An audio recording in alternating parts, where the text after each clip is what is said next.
Daniel Tucker. I'm the Director of Museum Studies here at the University of the Arts. Welcome to UArts. Glad that you all are here. This is the first installment of a new series called the UArts Museums Forum. We've got some alumni here, we've got current students, we've got faculty, we've got prospective students in the room, and also on our kind of very deep amount of people on the live stream. So thanks for joining us on the live stream. And so, part of the goal of this series is to build and continue building this rich community that exists kind of in and around and beyond this graduate program. Our hope is that the series will be a resource for this department as well as for practitioners in Philly and beyond. And we hope also that you'll mark your calendars for the second event in this series, which is happening on April 17th, which is called From Me to We, Curating Collective History Through Solo Retrospectives, which is going to be also part of the Refocus Philadelphia event series focused on women in the visual arts taking place this spring. So when this particular event was initiated in the fall, it really emerged out of a few questions that were interrelated and disparate, and they include really kind of a question around what does public engagement look like through a narrative lens, which is one of the ways that we framed this event around storytelling practices that exist in the museum and exhibition field. We also wanted to look at what can be learned from practitioners who are working on different scales. So we can think about individual practitioners, mid-sized nonprofits, and large institutions in dialogue with one another, which is who the esteemed panel that we have joined with us tonight. And then finally, more precisely related to the theme of this event, which if you're in the wrong event, this is called Storytelling and Climate, How Museums and Exhibitions Narrate Crisis. Okay, so if that's what you came for, you're in the right place. So more precisely related to that theme is we want to look at what are the range of practices that are being experimented with to bring the urgency of climate crisis into the space of exhibitions and events in museums and related institutions. I'm about to hand it off, but I want to give a few thanks. So this event would not be possible without the support of the Graduate and Professional Studies Dean, Aaron Ellman, our staff, Melissa and Christian, who many of you met when you walked in, Peter and Vincent, who are doing AV tonight, and Jeff from Otis, who helped us out in setting up the event, Maria, Mia, and Ryan, who helped us with the graphic design and promotion of the event, UArts Catering and Security, our sister programs of Art Ed and Museum Exhibition Planning and Design are also integral partners for museum studies, and so thanks to those faculty and students for being here as well. And for those of you also that are here thinking about graduate school, I encourage you to meet with me or the other program directors before our February 15th application deadline. And thanks for being here. I'm gonna let our esteemed moderator provide some framing for the panel, but in order to facilitate you getting oriented on the rest of the bios of the incredible speakers, you can use this QR code to read their full bios, and we're really excited to have Joyce, Marina, Whitney, and Ashlyn here, as well as Jayatri Das, who is our moderator tonight. So I'd like to welcome Dr. Jayatri Das, who is the Director of Science, Content, and Chief Bioscientist at the Franklin Institute. She's led the development of several exhibitions at the Institute, including Your Brain, a national award-winning exhibit about neuroscience and psychology of the human brain. So please join me in welcoming Jayatri and the rest of the panel. Yeah.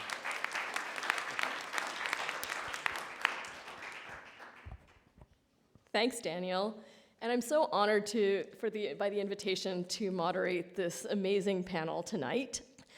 As my title belies, I'm a scientist, and what really excites me about the conversation tonight is that we're going to be talking about telling stories involving science with no one else who's a scientist. That's so cool.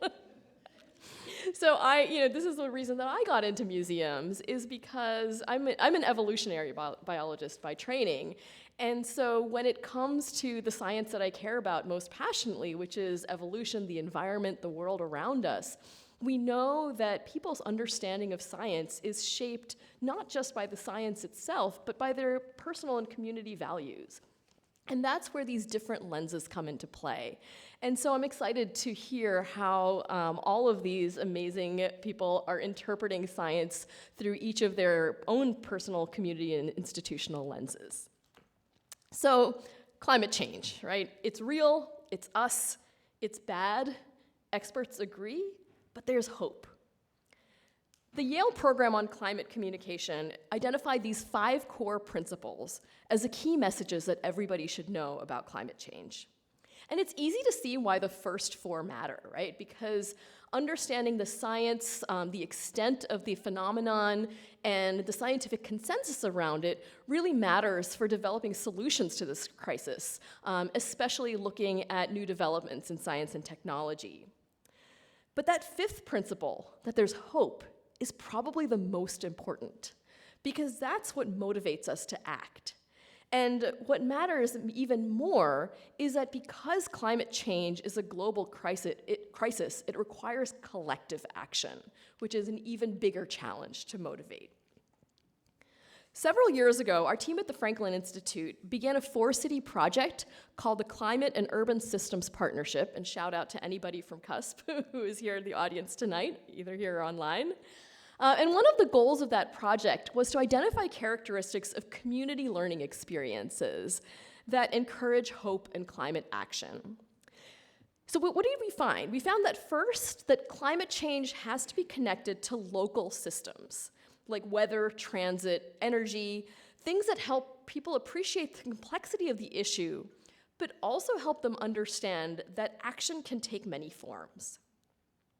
Second, we found that climate learning has to be framed for personal relevance, tied to people's direct lived experience, and meeting people where they are with both their understanding and their emotions around the issue. And finally, what we found was that participation is key, that hands-on, authentic experiences and rich conversations shared among people with different sources of knowledge create opportunities to build human connections and generate solutions together. So all of this ties into the question that brings us here tonight. What role can museums play in cultivating a culture of hope and action to tackle climate change and improve community and planetary health? And this is the focus as well of a new initiative that's been put out by the Association of Science Technology Centers called Seeding Action. And Seeding Action lays out 3 strategic approaches for museums.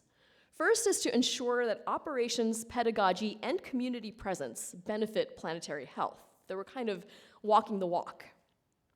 Second, that we strengthen connections with our local communities, environmental and civic groups, and the private sector to enable action. That we're the nexus of a whole community hub that can galvanize action together. And finally, that we lead a cultural shift to normalize solutions-oriented and hopeful messages about planetary health and to create diverse opportunities for public participation in solutions. And you might pick up on the fact that this messaging is using the framing of planetary health, and we can talk about why that might matter as well. But what do these strategies look like in action? Our speakers today are leading work at their respective organizations and in their communities that channel these principles, whether we're looking at exhibitions, public engagement and co-creation, infrastructure planning, public policy, and more. Through our discussion, we're going to learn about their approaches and explore some of the common themes between them for storytelling to inspire that community participation and action. So I asked each of our speakers to offer some reflections on a particular idea to introduce us to their work and philosophy. We'll hear these brief thoughts from each one of them, and then we'll dive into a deeper conversation. And as we proceed through that conversation, I invite all of you to think of your questions and add them to our discussion. For those of you in our live audience, we'll have microphones during the Q&A session, so please feel free to just raise your hand and chime in. If you're listening online, we'll give you a cue to put your questions in the chat. You're a little bit behind us, so we'll try and get as many of those questions consolidated and then bring them into the discussion at once. So without further ado, our first speaker is Joyce Chung, curator at the Asian Arts Initiative. She's brought her interest and experience in contemporary community-based art to installations about humans and our impact on changing landscapes and environments. I asked Joyce to share her thoughts on how the intersection of art and science allows the exploration of different narratives and cultural relevance. So, Joyce.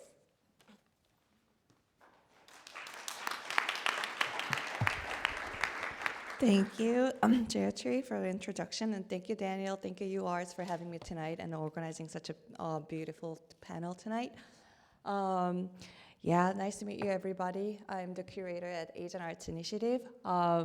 Asian Arts Initiative is a multidisciplinary art center. We've been around 31 years, since 1994. We do a lot of cool stuff, including exhibitions, performances, film screening, book talks. Recently, we are expanding our programs to music concerts. So I'm gonna talk about one of the programs that we presented last year. It's a multi-year research-based public art project called Invasive Species. So has anybody not been to the rail park here? So Rail Park in Philadelphia is a Philadelphia version of High Line. It used to be an abandoned rail line, and now going through a transformation into a public space. But it's only a small portion of it is open to the public because of a lot of reasons, including budget. So it's basically untouched green urban landscape in the center of the city of Philadelphia. And this is a place that we presented our project called The Cut. It runs parallel to Kellow Hill Street from North Broadway to the 18th Street. It's a sub-street level open air green space, not open to the public. So we started this project with this question: is all non-native species invasive? So let's think about the invasive species first. It refers to an organism that it's not native, not indigenous to a particular area. And a lot of times it has a negative connotation because it's disruptive. It disrupts the existing ecosystem. But this anti-sentiment of invasive species simplifies native and non-native into frames of perpetrator and victims. And there are a lot of, but then if we really look into it, there's a lot of subtleties and nuances that we are missing. So we really wanted to explore this artistic relationships with the specific geopolitical context of climate change, including land and ecosystem in our community. So we reached out to, we work with a lot of collaborators and local partners in Philadelphia to realize this project. So in 2021, we reached out to Dr. Ashley Gripper, who's currently an assistant professor at Drexel. At that time, she was finishing her PhD degree in environmental health science at Harvard University. She also founded Land-Based Yuns. It's an organization in North Philadelphia who provide education and training to Black women on agriculture and land-based living with the focus on our relationships with the land. But she's not coming from art background, so she reached out to Sonia Gulliver, who's an artist based in Philadelphia. She's also a member of Soil Generation. It's a collective of Black and brown women, female farmers in North Philadelphia with a mission to share resources, grow food together, and protect the land. So Sonia and Ashley conducted research at the CUT for like 2 years, collecting information about flora and fauna, or like diverse plant life and wildlife in the CUT. And there's one time I went into the CUT with them, and then I saw this huge shedded snake skin and dead animal bodies. It was really wild. So initially, really, we wanted to open up the CUT to the public and do some outdoor exhibition. But then for everyone's safety and security, we had to pivot, and we reached out to Eto Tirye, who's an interdisciplinary artist, working in a lot of different medium, including painting, sculpture, performance, new media. He's a professor at Brooklyn College, but then last year he was doing a residency in West Philadelphia, living in Philadelphia.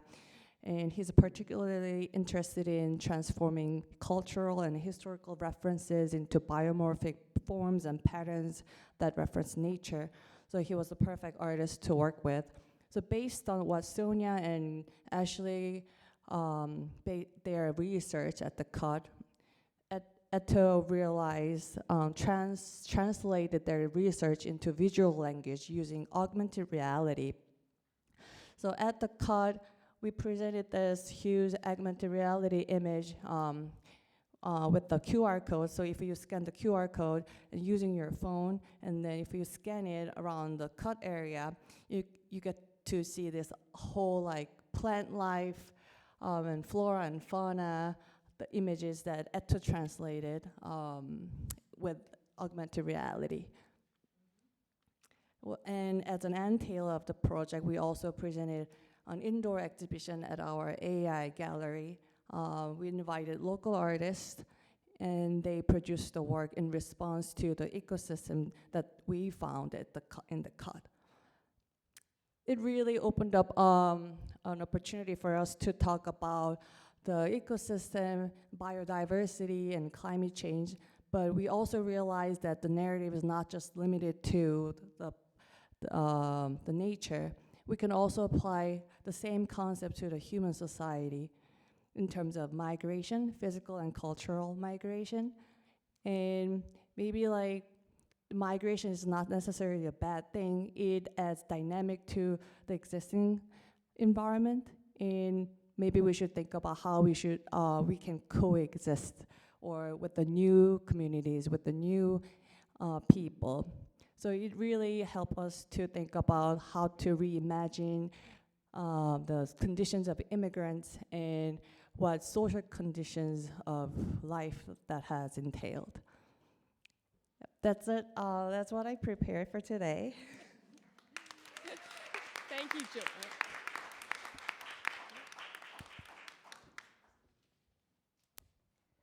Thanks so much, Joyce. What a beautiful virtual installation.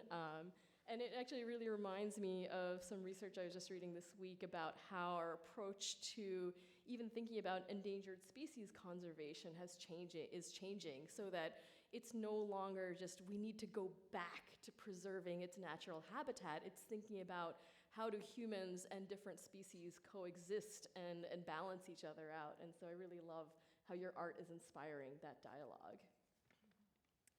Our next speaker, Ashlyn Pentecost-Farron, takes a different approach to interpretation.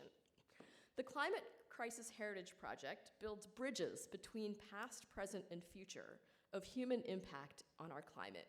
And so I asked Ashlyn to think about, how do historical narratives contribute to building awareness and urgency of the current crisis and help inspire community action? Ashlyn?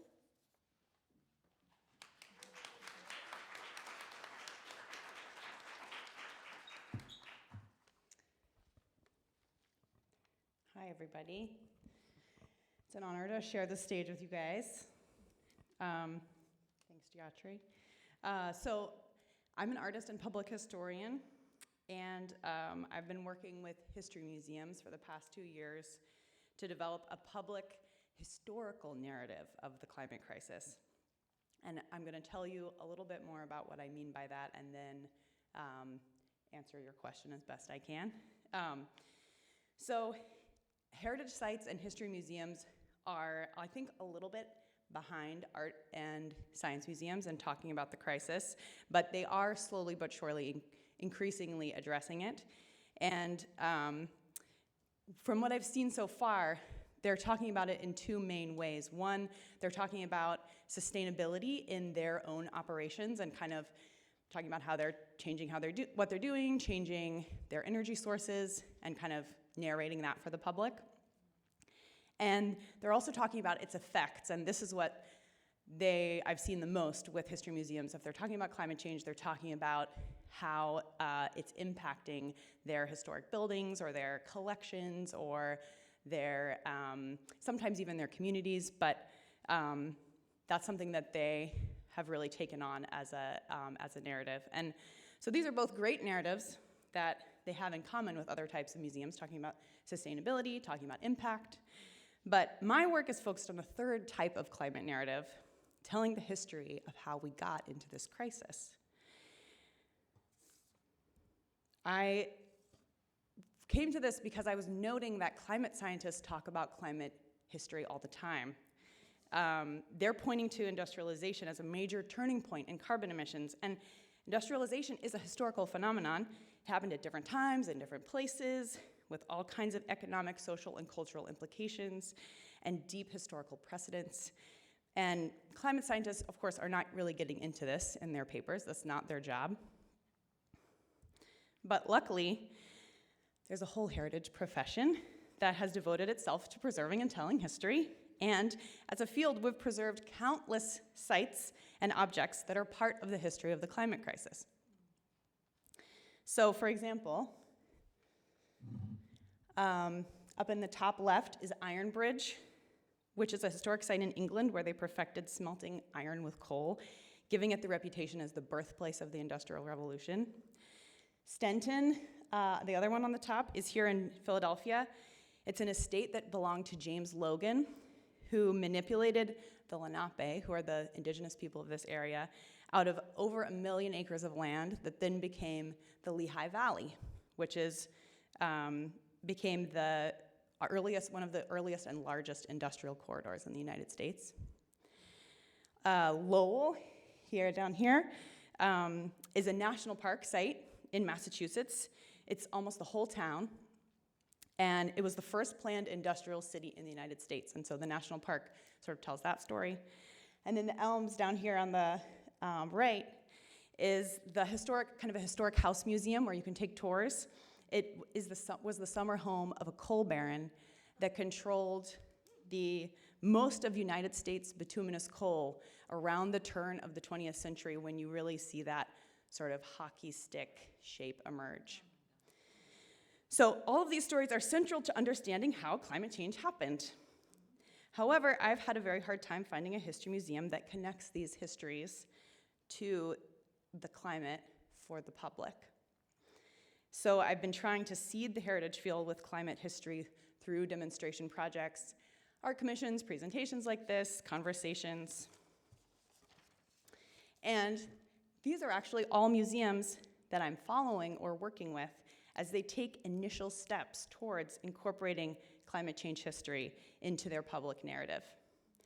So this is possible. I've found many history museums that are interested in this. They just need some help figuring out how to do it. So Gayatri, you asked me how historic narratives can help build awareness and agency and inspire action. And I think telling climate history has the most unique contributions to this last category. First of all, climate crisis history helps the public understand what exactly happened, so we can support some kind of reverse engineering and change. Secondly, as you were also mentioning, research has shown that spreading dire warnings about climate catastrophe can shut people down, and you really need to have a clear and inspiring message about what to do. And climate crisis history is in part the history of the last energy transition, when we moved from wood and water and animal power into using fossil fuel, which also caused a huge acceleration in sort of consumption overall. And this history shows us how quickly energy sources can change and how rapidly an economy and a whole society can reorganize around new energy sources. It shows how climate response is a social project, not only a project for scientists and technocrats kind of over there. And I think we need to circulate these stories of the last transition as achievable and inspirational as we try to accomplish a similar feat today. Finally, climate history is essential for climate justice. For one, there are some serious issues with the last energy transition, who benefited and who it cost. And we need to tell those histories so as we take action, we're not replacing one system of inequality with another. But in addition, America's failure to acknowledge its historically outsized contributions to the crisis has been holding back international cooperation for 30 years. So climate crisis narratives, in a historical sense, are both about inspiration and about acting with collective responsibility. So we'll talk more.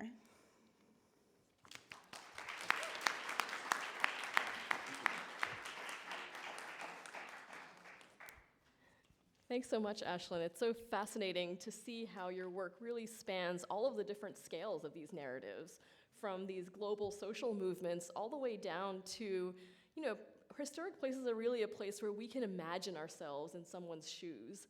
And that's such a powerful way to think about all of those systems that intersect when it comes to energy and climate, and thinking about what it was like then to what it's like now to what it could be in the future. So cool. All right, so our third speaker, Whitney McGuire, is going to expand our lens to bring in museum operations and facilities. So a little bit of what Ashlyn started to introduce, but we're going to dig in. As the Guggenheim's Associate Director of Sustainability, she's leading the implementation of a collaborative, cross-disciplinary sustainability plan across the institution.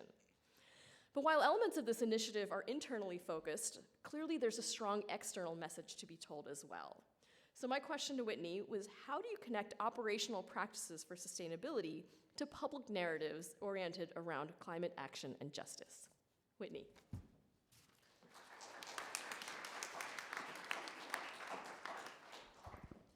Thank you, Jayatri. Thank you all for your presence today. I'm so honored to be a panelist among you all. I've already learned so much, so thank you. I am the Associate Director of Sustainability at the Guggenheim, and I'm the inaugural Associate Director of Sustainability. So I'm the first to thank you. I didn't mean that to elicit, to toot my own horn. I'm saying that being the first is often, I would say not gratuitous, but you all just gave me an applause, so thank you. Part of my work is really figuring out how to tell the story of the work that we have been doing for the better part of 4 years. And it's really interesting that I agreed to be on a panel about storytelling, because this is only until recently a decision that we made to kind of amplify the work that we're doing publicly, because we wanted to make sure that everything that we were working on internally was reflected authentically to our stakeholders and to the communities that we serve as a museum. So the question about the public narrative of the climate crisis is really interesting, and I think the advantage that we have is that our sustainability program or initiative began really at a grassroots level. It's still led by employees, but it was based on their perception of sustainability and sort of the responses we were getting to, how can the question of how can museums respond responsibly to the climate crisis. Museums are, spaces of cultural heritage preservation. They are spaces to inspire imagination, but they are also places that need to be held accountable, right? So our employees are very aware of that responsibility. So we conducted a staff survey in 2019, and about 90% of our staff mentioned that sustainability was their top priority. And from there, we were able to create a green team of volunteers who represented almost all of our departments in the institution, and they were able to create a momentum and begin this cultural embedding of sustainability throughout the museum across all levels of the institution. So I say that because having a grassroots foundation is really important for the work that we are amplifying to be received, and also for it to reflect the authenticity that is embedded within this work that's happening on the ground. So we were fortunate to receive a nice infusion of support, financial support, from our board president, Wendy Fisher, and her foundation, Kirsch Foundation. And that really helped us seed this work and substantiate it so that it could grow legs, really, or roots. In 2021, our green team was fully formed. We had a consultant, an external consultant, kind of help us with the internal strategic plan for our sustainability program. And in 2022, we were able to develop a budget and a fundraising strategy and implementation of our sustainability kind of roadmap to 2030, which created an opening for a dedicated role for sustainability. And that's where I came in 2023. It's been about a year now that I've been in this role. And I'm really focused on responding to this idea of museums being accountable to the communities that we serve. And I've onboarded a comms firm to help with that strategy, because I am not a communication strategist. But it really is important for us to take this idea of we're drawing down our carbon emissions, we're tracking our waste, we're tracking our water, but we're not patting ourselves on the back. We know that we have so much more to do, and we are learning from our peers in this sector, peers in other sectors, so that we can hold each other accountable as we do this work. Our carbon studies for our exhibitions have been the most public-facing aspect of our work over the past 3 years. We've been tracking our carbon emissions for exhibitions for 3 years now, and we've launched 3 more simultaneously this year. It's too much. Wish me luck. But you know, that comes with a certain level of we have to consider the ways in which we are telling the story of data and science-based targets, and how that is being communicated to stakeholders from elementary school children who come to the museum through our education department, all the way up to our trustees. So that's still a work in progress. I don't have any answers for you right now, and I love that. I love that this is still a space that is growing, that is open to collaboration, and I'm really looking forward to the next few years as we're focusing on not just our, an operational aspect of sustainability, but also our programmatic commitment to sustainability as well, which is really where that storytelling can benefit our work. So that's all. Oh, I didn't share more of my slides, but I'm not done, actually. We created sustainability principles that really reflect this commitment, this grassroots commitment, and also reflects my sentiment that we are not fully formed yet. we have a long way to go. So we question everything, we foster collaboration, we consider timing, we think forward, we track our progress, and we educate and illuminate. And I would also add that we have fun, because that's really important for this work. And also it's helpful because people are volunteering their time on the green team to do this work. So it's really important that they have an incentive to stay. So this is an example of the fun that we have. This is one of our Museum Mile activations, and some members of our teen programs through our education department at last year's Museum Mile. So hopefully you all can come to the Guggenheim and, hold me accountable, please. And I look forward to learning more from my colleagues here. Thank you.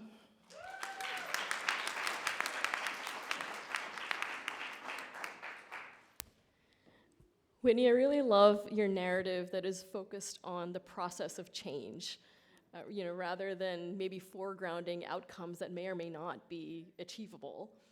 Because I think one of the common threads that many museums and cultural sites are dealing with is that we have our own, historical challenges to deal with, whether it's cultural or institutional or literally physical, right? In our case, the Franklin Institute is a 1934 building attached to a heavily value-engineered 1990 building attached to a 2014 building, and coming up with a sustainability narrative is a mess. But thinking about that process of change, I think, is a really cool place to start. All right, so finally, last but not least, we'll hear from Marina McDougall, Vice President of Experience and Engagement at the Academy of Natural Sciences. Marina brings an interdisciplinary artistic perspective to a museum whose mission encompasses both active scientific research and public education to apply new knowledge to real-world problems.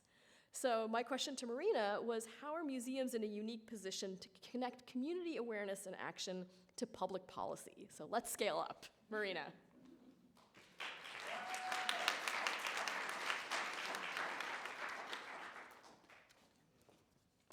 Great. Well, thank you so much, Daniel, for the invitation to participate in this really great panel, and to UArts Museum Program. It's really nice to be here. And to these incredible panelists, I feel like I'm going to make some new friends. I'm really inspired. So museums play an invaluable role in civic life and public imagination. Through surveys, we know that museums consistently rank among the most trusted institutions in the US, second only to family and friends. Could that be possible? So this is a rare and precious status, particularly in our time when creating space for open public exchange and discussion has become so challenging. Museums have the ability to bring people together, diverse, intergenerational publics, interdisciplinary contributors, and community partners. Museums can also frame complex, multidimensional issues, concepts, and ideas in compelling ways. Museums of all scales are in the unique position to serve as vital public platforms to increase awareness around the interrelated issues of climate change, biodiversity loss, and environmental justice, and to galvanize action towards positive solutions, which is, I love that hope is the focus of our conversation tonight. So I want to share some recent projects that lean into the Academy's values to fulfill our strategic goal of deepening impact, enabling solutions. So one of our key strategic aims goes right to the heart of Jayatri's question. So with the hope that these projects will stimulate ideas for our discussion about methods and approaches, strategies and practices. So beginning in 2020, and I was just joining the Academy a little bit later, we initiated thematic years tied to 4 value statements. And many of you might recall a moment in the cultural zeitgeist when, at long last, it became vital for science institutions to assert their position on key sustainability issues of our day, such as climate change. So for the Academy, these themes have become year-long explorations and public conversations related to core areas of scientific research at the Academy. So 2021 was climate year. Oops, I gotta catch us up here. There we go. During this year, we presented the exhibition Gideon Mendel, Drowning World, featuring the artist's 10-year project documenting people from around the world experiencing extreme flooding events. The exhibition draws upon our common sense of humanity to show how climate change can affect anyone. This point was reinforced when Hurricane Ida struck Philadelphia, bringing a deluge to Highway 676 right outside the Academy's doors. So we incorporated crowdsourced videos capturing local flooding in an associated display.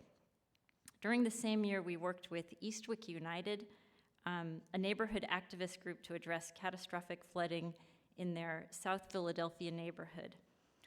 And the Academy's part of Drexel University, and so we worked with Drexel engineering faculty and students who had been working with Eastwick community members to imagine and model solutions, and they presented their work in our ongoing issues-based series, Academy Town Square, drawing important media attention. So soon after, Eastwick United received a federal grant to further study the issue. So we like to think we played our little part in that. So 2022, and I have to say, like, climate continues, we called it climate year, but we continue to think about climate change and do programming around it. But 2022 was water year. So the highlight was the Academy's first public artwork, developed in collaboration with the Academy's Patrick Center for Environmental Research, which does work on waterway health. And they work together with the experiential theater group New Paradise Labs, which is led by Whit McLaughlin and Pete Angevine, who worked with the artist Laya and many other contributors. So the group developed a playful, lyrical, interactive adventure walk in the neighborhood immediately adjacent to the Academy to inspire watershed thinking. The walk, which culminated at the edge of the Schuylkill, included some 40 unique experiences along the way, bringing awareness to how our built environment is designed in relation to the flows of water. The walk revealed how roads and sidewalks cover over the buried waterway Minnow Run, which is like the source of it was kind of right under Logan Circle, and you can still find signs of water pooling in the Academy's basement even, related to this buried stream. And the walk took people down towards the Schuylkill, and in this image I think you can see a trustee showing where the high water mark of the Hurricane Ida, when the Schuylkill flooded, came up to almost shoulder height. We also worked with the sound artists Anea Lockwood and Liz Phillips and New Paradise Labs to create a listening pavilion along the river called Inside the Watershed. So the project brought publics into greater connection with this vital Philadelphia waterway. And so last year, 2023, was Biodiversity Year, and in that year we created the exhibition Conversations with Birds. So Conversations with Birds centered around the vital role of community science in advancing scientific understanding. The exhibition, which we considered a prototype for our future Urban Nature Lab, a public and learning environment that we hope will bring Philadelphians into closer connection with the social and natural dynamics underlying our local ecologies. Conversations with Birds grew from both the Academy's avian research in our ornithology department, as well as the co-created event Excellence in Black Birding that we convened in 2020 on the heels of the Christian Cooper incident in Central Park. The event celebrates diversity of participation in the natural world and is happening again in May, and Christian Cooper will be our guest speaker, so yeah, make sure to come. As a thematic year, Biodiversity Year was designed to bring greater public attention to a core aspect of Academy science, the study of the variety and distribution of living things and the measurement of biodiversity as a critical means of gauging environmental health. Through the exhibition, which reflected our avian research and its connections to a wide network of conservation groups, diverse and avid birding organizations, and the campaign community science project Lights Out Philly, we generated greater awareness among our publics of both local bird populations and the extraordinary migrators that fly through the region biannually. Through the exhibition and its daily facilitation, and Mary Bailey, a graduate from UArts, is here tonight, and she leads that amazing group that does the media-aided experiences at the Academy. We describe the challenges that our avian companions face due to habitat loss, pollution, climate change, domesticated pets, and other factors, and the ways that researchers, urban planners, architects, conservationists, policymakers, and everyday citizens are working to study birds, steward their care, and mitigate against devastating bird population loss during this critical time in what has been described as the sixth extinction. So at the heart of the project was the story, and this goes back to your question, Jayatri, around narrative. There was a tragic event where thousands of birds were just taking flight during a seasonal migration, and they became disoriented during a storm and struck the windows of City Center skyscrapers. The group Bird Safe Philly was formed with the Academy leading a number of organizations, including the Building Managers Association, in an effective campaign to turn off the lights at night during migratory season. So every year in the fall and in the spring, when it's migration season and you happen to notice the lights out in the downtown area, that's part of that cool program. So I hope these projects exemplify how museums can inspire awareness and bring about change, and I'm looking forward to our discussion. So thank you.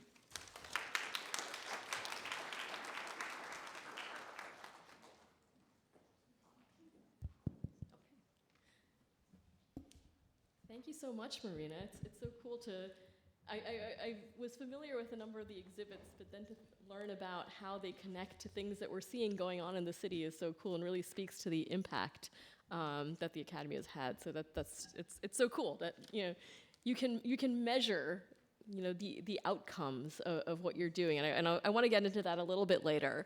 My hope through our discussion is, I find each of your work so incredibly inspiring on its own, but ideally what we want to get at here is to start to identify threads that can be applied to the field in general.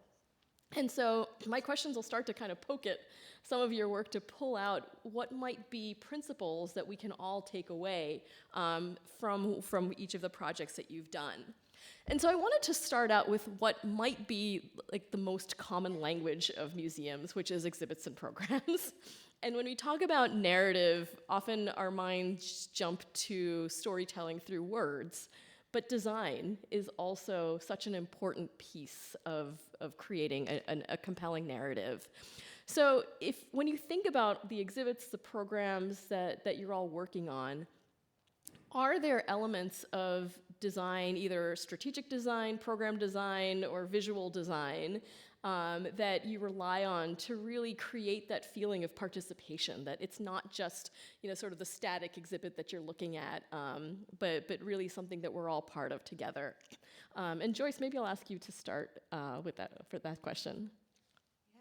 Yeah, thank you for the question, wonderful question. So I think for invasive species, we try to incorporate a lot of interactive and participatory elements into our programs. We presented sound performance, based on the sound we collected in the cut. We invited musicians to transform them into a sound beat, and then we projected onto the building facade of CCP parking lot that's adjacent to the cut. And we also presented virtual avatar workshop where the artists teach people how to use the tool to create your own online virtual avatar. So through these different kinds of activities and art forms, we try to create this holistic experiences so that people engage in the topic more and then develop their experience around it. Marina, I might ask you to pick up on that thread, because some of the installations that you showed us are incredibly interactive in that space. How did you work with artists to kind of motivate that design strategy? Yeah, well, I just think that consideration of, the multisensorial, just people needing to come at things in just so many different kinds of ways. I mean, I think the How to Get to the River was really great in that way, in that the artists really thought about embodied experience and then used the neighborhood, almost annotated the neighborhood as an exhibit to be able to illustrate the ideas. They gave a lot of consideration to things like, do you use your cell phone, or do you actually have a exchange with people? There was sound involved. There was ways of activating, but I also think in our own spaces and inside the museum, we've just been working on drawing and observation, and getting people to notice and sit down and slow down. I mean, some people are conversational. Some people, like dialogue like this. So I think it's really important to have a wide range of approaches to meet learners where they are. Yeah, well, Ashlyn or Whitney. Sure. Please. So I actually teach strategic design at Parsons, and one of the, I'm taking a lot from that class into my job, and so I can't really say that we are at a point where we are able to sort of encourage participation from the public based on the strategic design framework that we are working on for sustainability right now, but we will get to that point. Internally, though, we are building in opportunities for feedback quite often as we iterate and test and iterate and test. These ideas that are coming not just from the green team, but from staff, from other stakeholders that really do add to our sustainability progress. And then, we're looking at I am looking at different points of leverage that could get us to the point where we are seeing this implementation of this idea of sustainability really being embedded in the culture of our institution. And so those feedback loops look like obviously surveys, but also training and sort of reflective moments where we're witnessing the implementation of the skill sets that are gained from trainings and workshops in the process of exhibition making or the process of material sourcing. And we are also relying on our external partners to provide feedback for us, and also to give them feedback on the ways that we can work more collaboratively on mitigating our impact overall. So we have a long way to go, but we're getting there. Yeah, I don't have any projects that have made it to kind of the exhibition stage yet. Actually, one of the first historic sites that I talked to about interpreting climate crisis history was Iron Bridge, the one in England, because their executive director talked with some press when he was first hired, I think 2019, about wanting to shift their narrative. It was one of the first historic sites that I saw that was actually talking about acknowledging, their historic resources as part of the history of the climate crisis. So, sorry guys. So anyway, when I talked to Iron Bridge, I was asking, what kind of exhibitions do you guys have kind of in development? And Nick, who is the exhibitions and learning director, was like, no, like exhibitions take way too long to develop. I mean, especially at history museums, but I think also any kind of big institutions, like these are projects that take years and years and so much research. And he was like, we're not, my goal is to start doing more programming as kind of a way of proving this as a concept that our institution can hold this narrative, and then eventually we can look at it at exhibitions. So that's really what I've been working on with sites, is either working through public programming or working through like educational programming with children. And I think, especially with kids, there's a big, I think, an imperative to have it be participatory because of learning engagement. But yeah, these are kinds of the things that I'm thinking about with programs.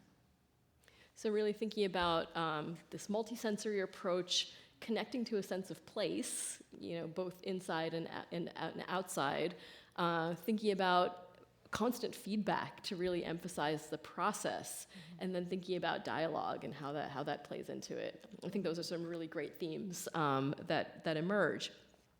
And that last point in terms of engagement, Ashlyn, that you brought up, I want to dig into that term a little bit more, because I know it's like the name of your degree program, but it's also a term that gets thrown around, like the idea of public engagement in many different contexts. And I did read a paper recently in the science communication sphere that is suggesting that public engagement is just the latest buzzword.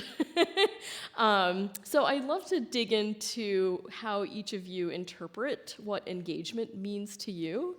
So Ashlyn, maybe I'll throw it back to you first, because especially as you're thinking about children, what does it mean to engage children? Yeah, I think I'll actually, can I talk about a different historic site? Absolutely. Okay. I think engagement is about just thinking beyond the walls of the museum in all kinds of ways, and I think climate can be a tricky and sometimes overwhelming topic to kind of make connections through. But at the Elms, which was the coal baron's mansion that I had on one of my slides, I worked with them on building. I kind of did a demonstration project where I showed them how they could incorporate climate crisis history into their existing audio tour, which they did not do, but they are working on a new AR tour of the Elms and augmented reality, and they're going to incorporate climate crisis history into that.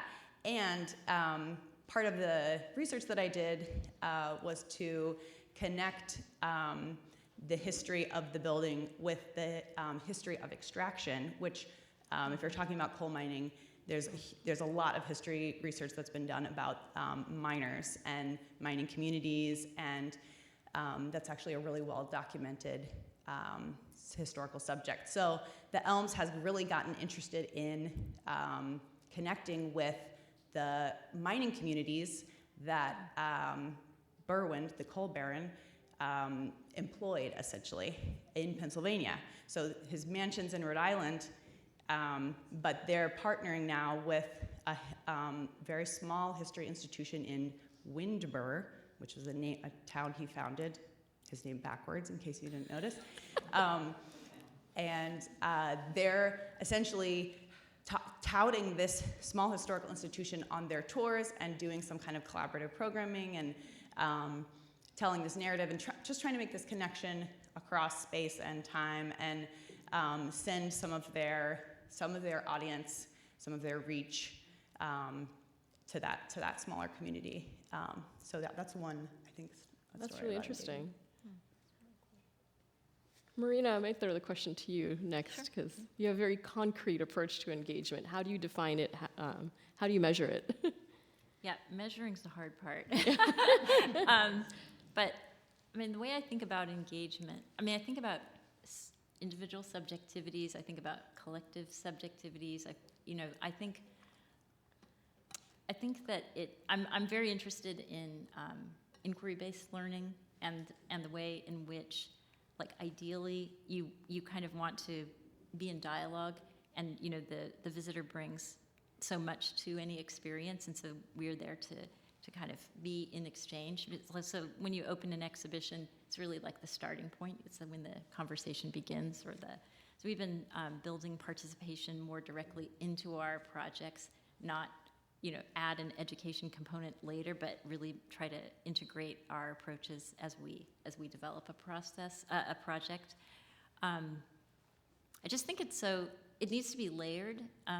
Speaking about children or intergenerational audiences, I like projects that have a little bit of something for everyone, so that the person who wants to go really deep, their curiosity and intellect will be met, but then there's also something, for a young children to delight and meet their curiosity. I mean, I also think we need to think about tone, so sometimes something should be humorous and light, sometimes things need to be serious, and sometimes things need to be thought-provoking and edgy, and so we just need to, people are so different, right? And pop culture engages some people while others are bookish. So I feel like museums, the best way to offer a rich range of things is to work with a rich range of people on your staff. And the Academy really is a kind of microcosm of the city in that we have really every neighborhood represented on our staff. And so I think, the diversity of your staff also, of course, is important for meeting a wide range of audiences. So I have a lot to say about engagement. We could talk for a long time about that. Whitney, do you want to build off of that a little bit? Because I think, what you were talking about, the diversity of people on your staff really leads to, diversity in strategies for engagement. And I think that's especially important, with climate, because it affects so many different people in different ways. I'd love to hear maybe a little bit more about what you've learned from working with that cross-disciplinary team. Yes, exactly. Engagement is the way that I measure really the impact of the work that we're doing in sustainability. The value of the sustainability commitment is really measured by the level of engagement that we receive. And, traditionally we have been, as many organizations are, siloed, each department sort of works autonomously. And so a huge challenge for us, those of us on the green team and those of us at our sustainability leadership group, has been to elevate the work that was happening in the departments, which was really remarkable, and create this cross-departmental collaborative culture. And the engagement really has to be consistent. So that's where the feedback loops and the constant iterative approaches to this work comes in, because it has to build upon, and people have to really see the demonstrable results, which is a challenge because I am focused on long-term strategy, but I still have to keep folks engaged. And so there's this kind of in-between, between the low-hanging fruit, we'll put a recycling bin in that tower, or, we'll change these signs to reflect our commitment to sustainability. But what are the more substantial efforts that we're making, and what are the impacts that those efforts reflect, so that we can get to those long-term goals and keep everyone sort of happy. So it's a challenge. I don't really have an answer, but we're working on it. And I guess, Joyce, that notion of sustained engagement is a question I would ask to you, because these really wonderful exhibitions, what happens next? How do you continue that engagement with the community? Right. From our institution's perspective, engagement means we provide a circumstance where people come and think about it, provide another way of thinking about the issue. We hosted 2 community dinners this year, because this invasive species involved a lot of different constituencies, organizations including SEPTA, City of Philadelphia, Rail Park, CCP, everyone bringing different perspectives, different opinions in terms of urban planning, urban design, preservation, safety, ecology, ecosystem. So this the dinner was really good because this collaborative process really informed shared definitions and understanding around the issue, and help us set a goal for the next steps, what we want to do with the CUD, with the rail park, how we want to use it, and how we are going to open it to the public in the near future. So I think this type of sustained engagement between different constituencies really help us open up like the conversation to the next level. That's really great, and having this shared future goal to work towards. Mm-hmm. Well, I have lots of questions, but I'm sure you do too. At this point, I'd like to invite anybody in the audience who has a question, just raise your hand and somebody will bring you a mic. I'd also like to invite anybody on the live stream to throw questions in the chat, and we'll circle back to those maybe after this first question. There's a question up front here. Please don't fall down the steps.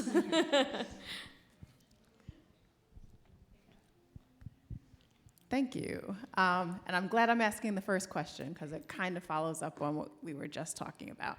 Hello, everyone. I'm Dr. Jamie McCrae. I work with the National Wildlife Federation. And one of the things that I think about a lot is this community engagement and process. So I'm interested in how you all are facilitating the dialogue between the scientists and the artists as you all are developing these programs and exhibits, and when in the process are you actually engaging the community? Do you start some of those conversations at the beginning? Is it all, we have an exhibition, we have a program, and now we'd like you to join? I'm curious about your process in these different spaces. Who wants to take a crack at that first? Go ahead, Whitney. Thank you for that question. I think a very clear example is our second carbon study that we did in collaboration with the artist Cecilia Vicuña. And the collaboration was really born from Cecilia's interest in the work that we were already doing, but also how we could expand that and take it further. So we worked with an organization called Art into Acres, which really helped us on the data side. And I believe there are scientists on that side as well. But it's a scientific approach to the data collection. And from there, we were able to identify a reforestation project in Chile, which Cecilia also helped us identify, where we donated funding for that reforestation project. And it culminated into a report that we published on our website.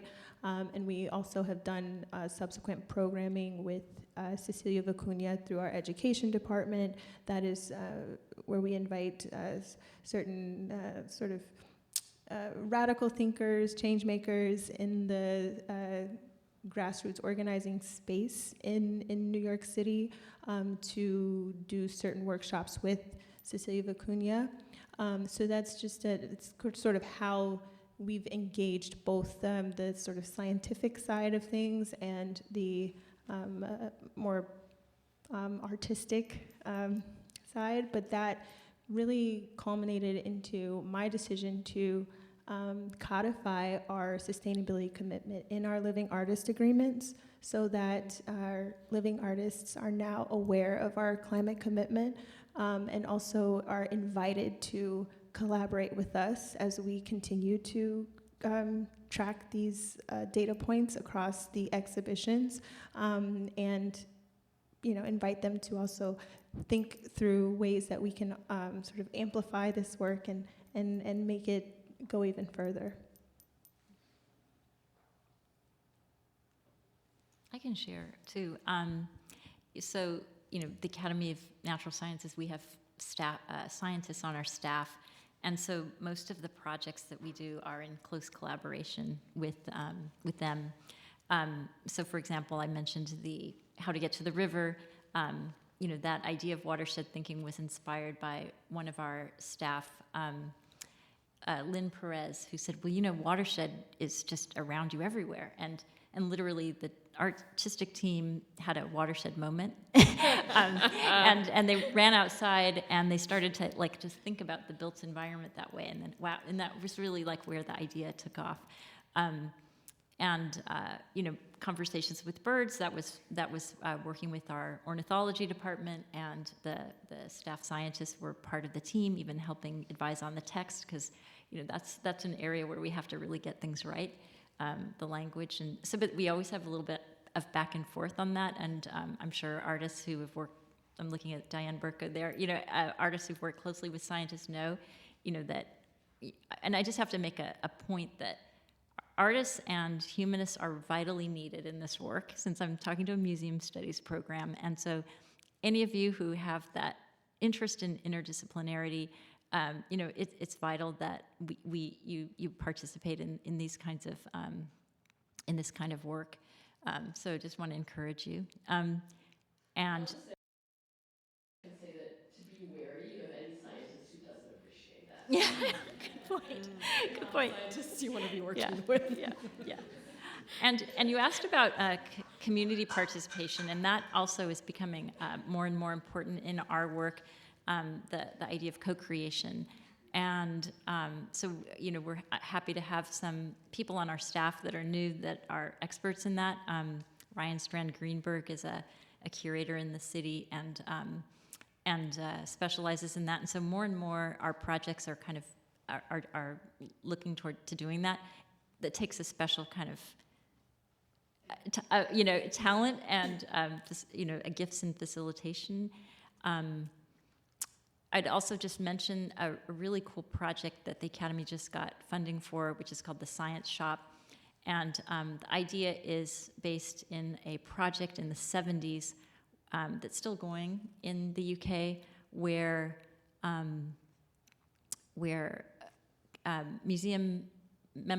members of the museum work in a neighborhood, set up shop, and say, well, what issues you're facing and how can we help? And again, because we're part of Drexel University, group will come to us and say, it's lead in our water. And so then we will look into ways in which we can set them up for addressing it, whether that's working with lawyers or understanding the problem with engineers or biogeochem scientists. So that's kind of an exciting development, is that the Academy is moving more and more into that kind of realm of, it's a field called participatory action, research, and learning. So, yeah. Great. Do you have any other questions? Yeah, a couple in the middle there.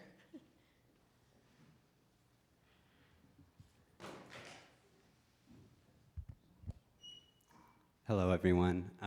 Thank you for that very engaging and inspiring talk. I'm really glad to hear all the work that you are doing.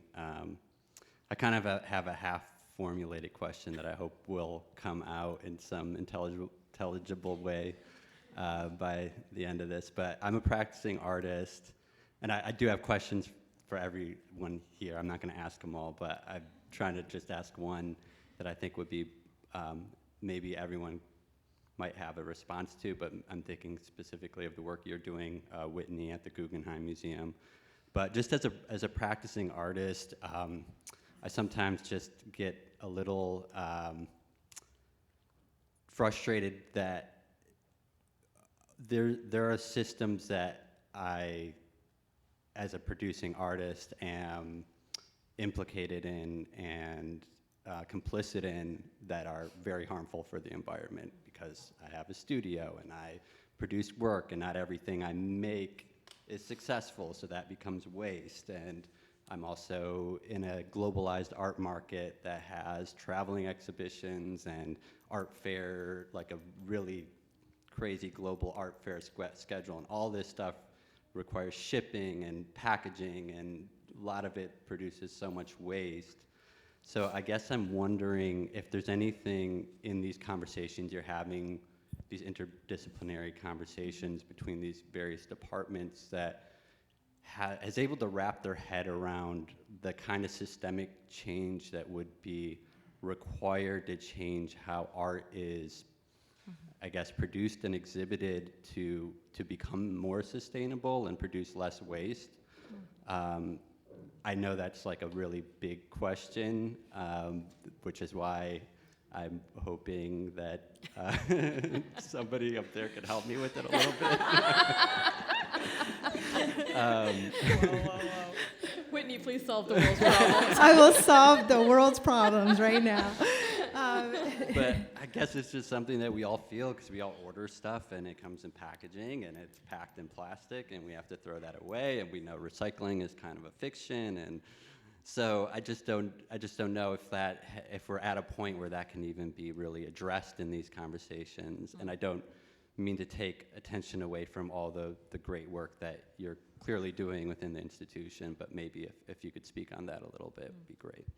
Oh, thank you so much for your question. I think that your inquiry is the foundation of this work, and this is the perfect time to address that. We're not at a point yet as an industry, as you've identified, where we can really apply the solutions that are coming from smaller enterprises around like shipping and packaging and travel and material sourcing, and really, expanding on that big picture question about what is the point of all of this in the first place, and how helpful and how sustainable can the art industry truly be.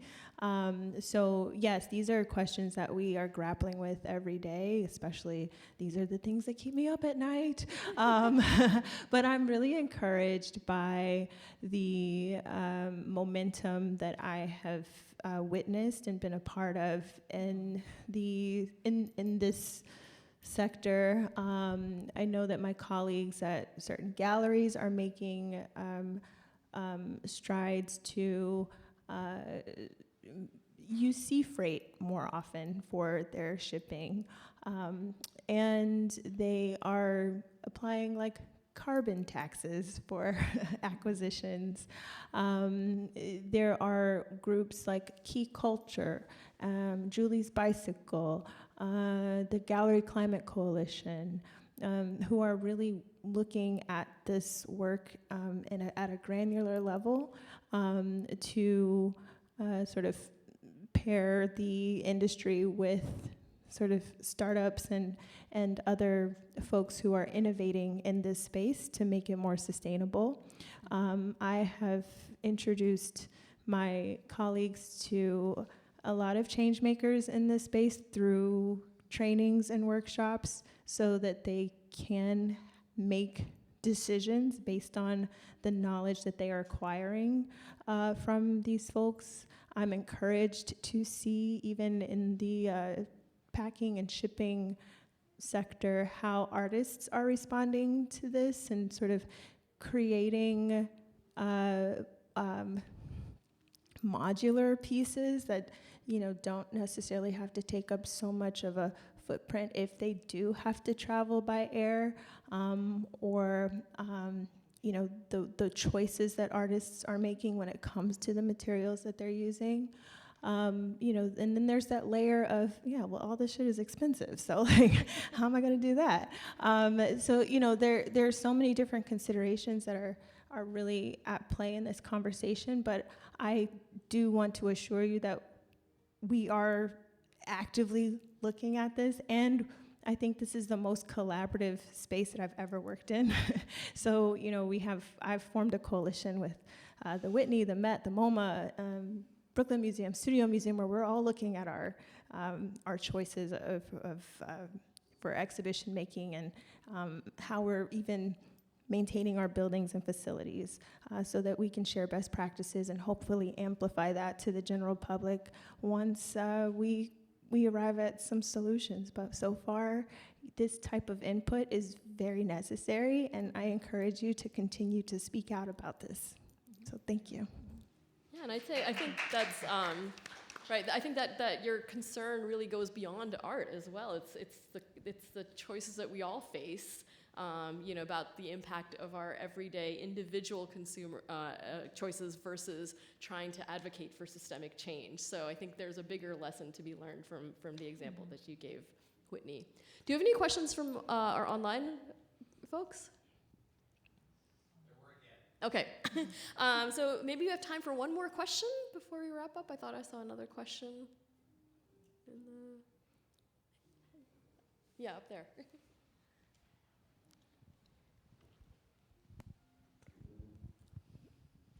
I have a question about, what do you, made me think about how do we talk about this subject? And in some of there's like, I feel like there could be a heavy hand and there are smaller hands, and I feel like institutions represent something that's not always exhibitions there. It's just in the area. Some exhibitions are in areas that have been impacted by lead poisoning you were talking about. They have high rates of asthma. So I feel like made me sort of thinking about the idea of climate change when you're talking about Iron Bridge. Got me an idea of like, this is kind of, it's been happening. It isn't a recent predicament. We've always been engaged in affecting our environment. Some of them are more immediate rather than globally, but now it's definitely globally, but it's always been impactful. So I'm just wondering, what are your thoughts about like soft approaches and how you would foresee that be implemented? That won't, I'm thinking about, I have a community in mind, and then I'm doing that won't cause resistance. And also I was thinking of like what you were reading here, there was a section about the public statements regarding environment, which made me thinking about land acknowledgements. So I'm just wondering about how institutions should be talking about it in your eyes. And when I look at you, you represent each different types of institutions with different constituencies. So maybe I'm curious about your approaches to that, to the local as well as kind of the global. So, now, I'm sorry, that's a lot. But. I'm wondering, Ashlyn, if you wanted to try answering that first, because you've sort of worked in these different communities with the different histories. Yeah, I feel like I'm hearing two main things in your question. One is, how do you talk about these subjects when it's already like, to a population that it's already sensitive to it, and to talk about it gently and productively. And then I also feel like I heard maybe on the other end, how do you talk about this in communities where there might be resistance to acknowledging anthropogenic climate change or that kind of thing. Mm-hmm. So yeah, I think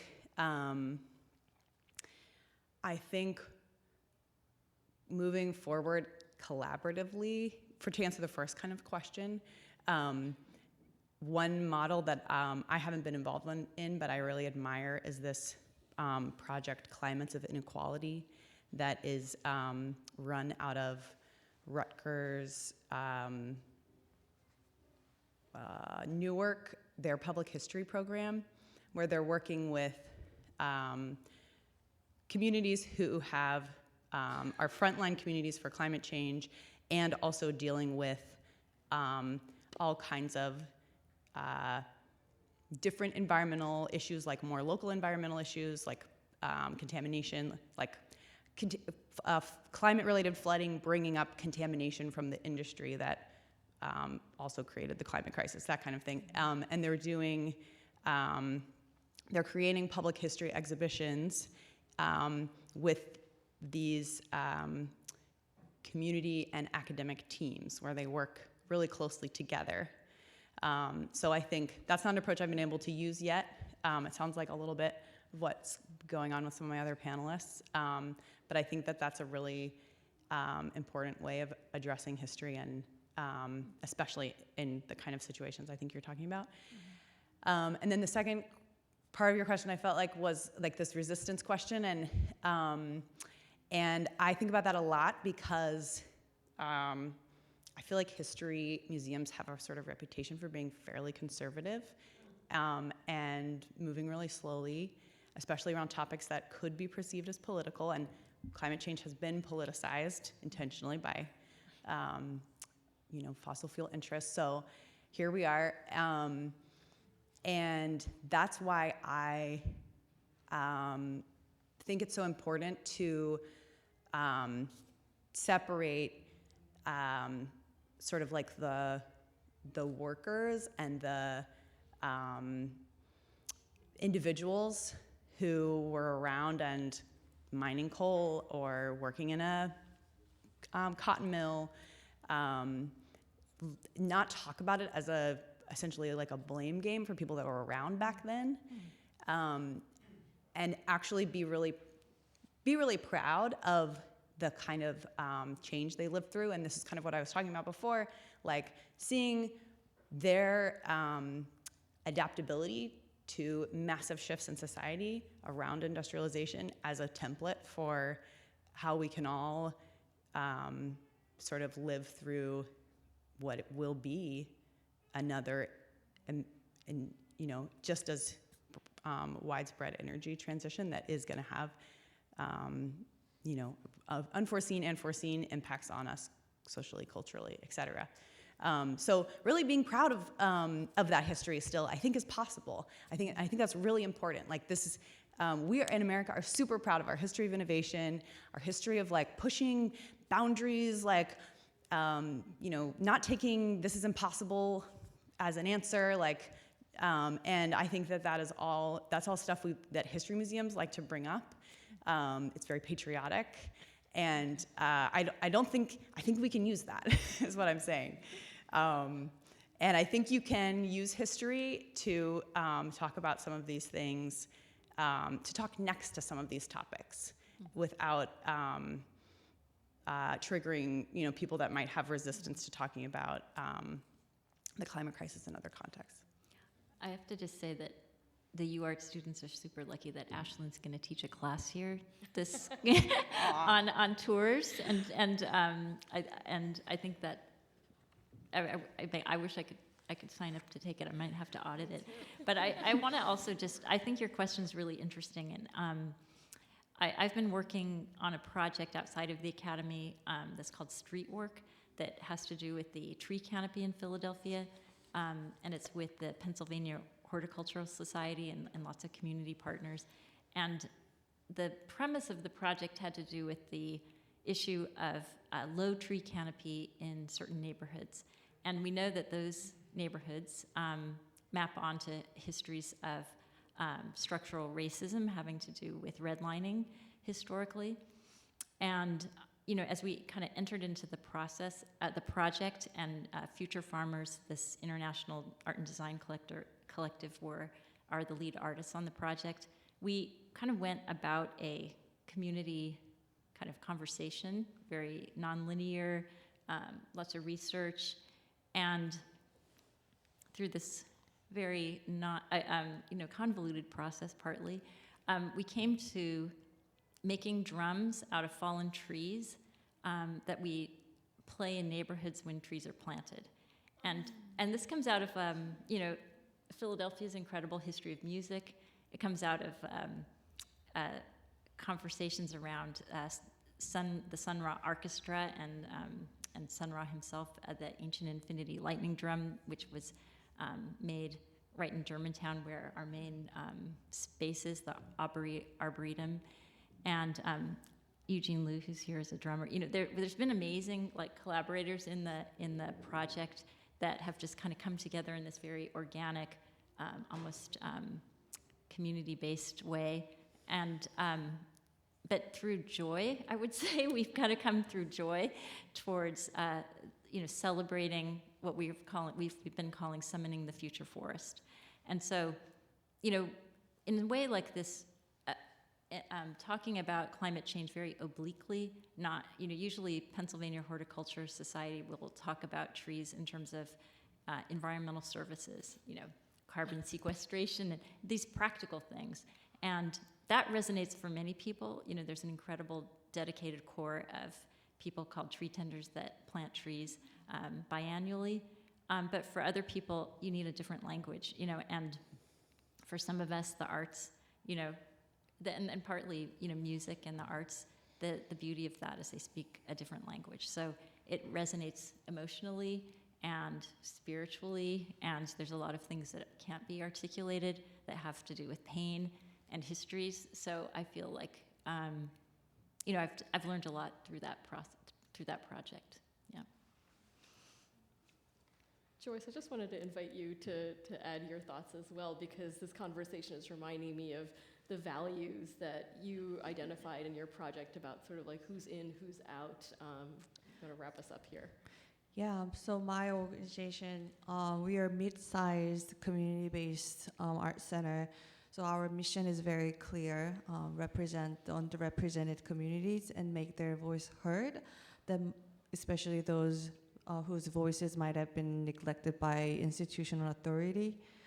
So in that way, when we are working with a lot of when we are cultivating institutional partnerships through our project, we try to have a lot of conversation and try to hear different feedback around the issue.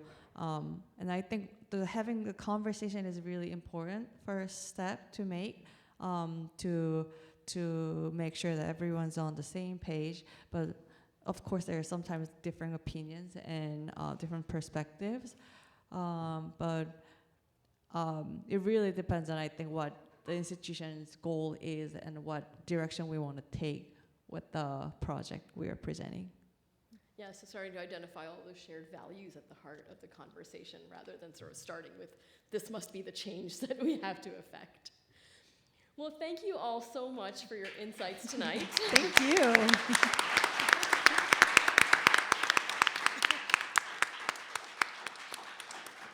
I think what's really cool about what's emerged from the conversation is that, just like we know from, the larger conversation about climate change, the solutions in museums take many different forms. You've got different scales, different time frames, different audiences, different communities.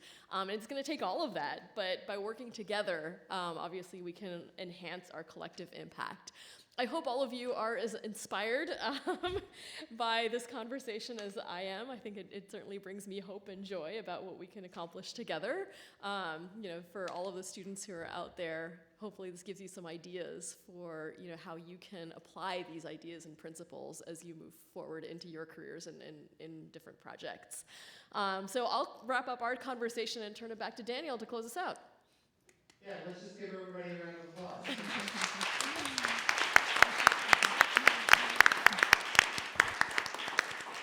Yeah, thanks so much for stewarding that, Jatri, and for the speakers for joining us. So hopefully you can hang out, chat with some of the speakers for a little bit. Again, easiest way to keep in touch is you can follow UArts Museum Studies on Instagram or get in touch with me if you want to come to future events. And otherwise, there's a lot of great knowledge and experience in this room, so hopefully you get to meet some people and look forward to staying in touch. So thanks so much for being here. And thanks again to our panel.